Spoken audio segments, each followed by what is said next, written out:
Welcome to African Today, the voice of a changing continent. We bring you the stories shaping Africa's present and future, from breaking news and bold analysis to culture, innovation, and voices on the ground. We're here to inform, inspire, and amplify the heartbeat of Africa every single day. Thank you for stopping by the channel. We hope you enjoy our video. Let's begin. Captain Ibrahim Traoré's rise in Burkina Faso and the symbolic creation of 500 homemade buses, a new chapter in African self-reliance.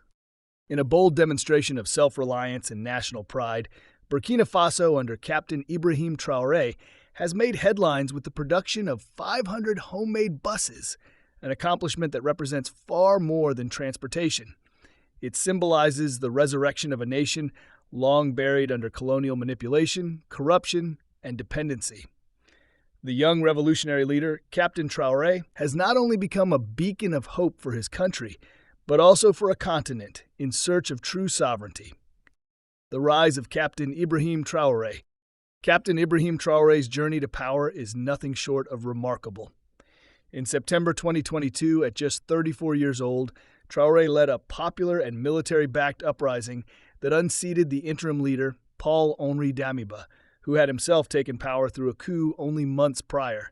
But unlike many power-hungry opportunists of the past, Traoré came with a mission: to restore Burkina Faso's dignity, reclaim its sovereignty, and prioritize the needs of the people. Traoré's message was clear: no more foreign meddling, no more exploitation, no more imported dependency. He called for the return of Burkina Faso to the people of Burkina Faso. His leadership philosophy, rooted in Pan-Africanism, patriotism, and production, resonated with millions of disillusioned citizens tired of decades of French neocolonial control, corruption, and economic stagnation. Breaking chains of dependency. From the moment he took office, Traoré made it clear that Burkina Faso would chart its own course. He expelled French troops, denounced Western interference, and forged new alliances with nations and leaders who respected the country's sovereignty, like Russia and Mali. But it wasn't just military strategy that defined Traoré's leadership. He emphasized practical, grassroots development and mobilized young Burkinabe engineers, craftsmen, and entrepreneurs to take control of their nation's future. One of the most groundbreaking and symbolic projects under his leadership has been the commissioning and production of 500 homemade buses. These are not just vehicles. They are national achievements, created with local labor, ingenuity, and pride. 500 homemade buses, what they represent. The creation of 500 buses using local resources and manpower is monumental for a country like Burkina Faso, which for decades had relied on foreign aid, loans, and imports for even basic infrastructure.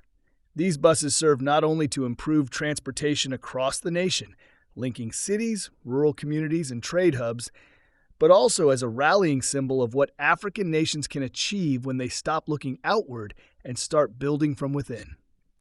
The buses are a result of collaboration between local engineers, vocational students, retired mechanics, and fabricators who were given government contracts and support. Instead of outsourcing to European companies, Traoré turned to Burkina Faso's own talent pool.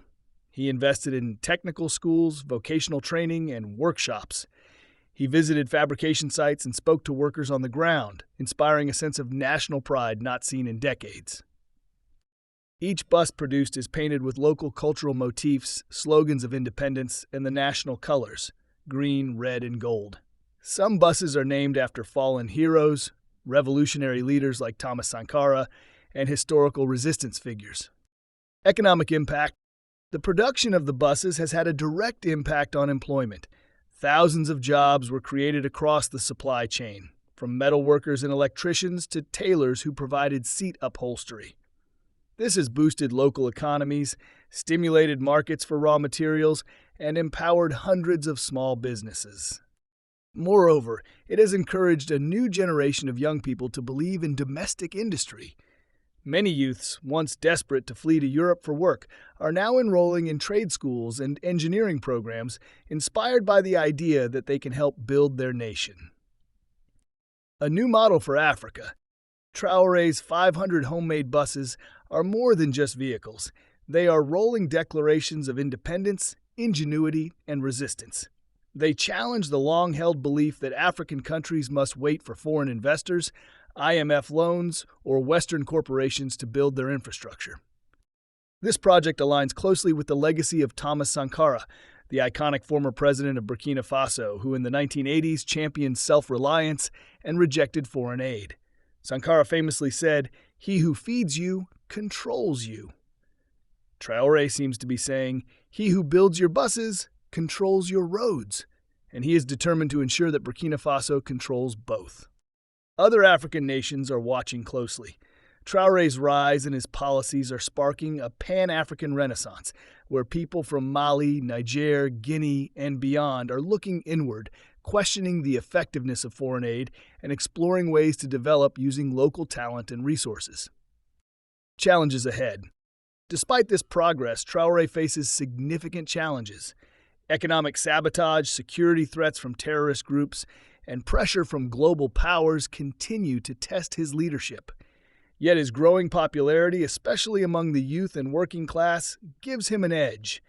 As long as he continues to deliver visible results like the homemade bus initiative, his legitimacy will remain strong. Western media and political leaders have tried to paint him as another military dictator. But on the ground in Burkina Faso, many see him as a liberator, restoring dignity, purpose, and direction to a nation long deprived of it. Conclusion. Captain Ibrahim Traoré's rise in Burkina Faso represents more than a political transition. It's a revolution of mindset, a call for African self-determination, and a refusal to remain shackled by colonial structures. The production of 500 homemade buses stands as a powerful metaphor for this new era. Africa building its own road to freedom, one vehicle at a time. And this is just the beginning. Thank you for watching. I hope you enjoyed it. Please like and subscribe to help grow the channel. Until next time, see you soon.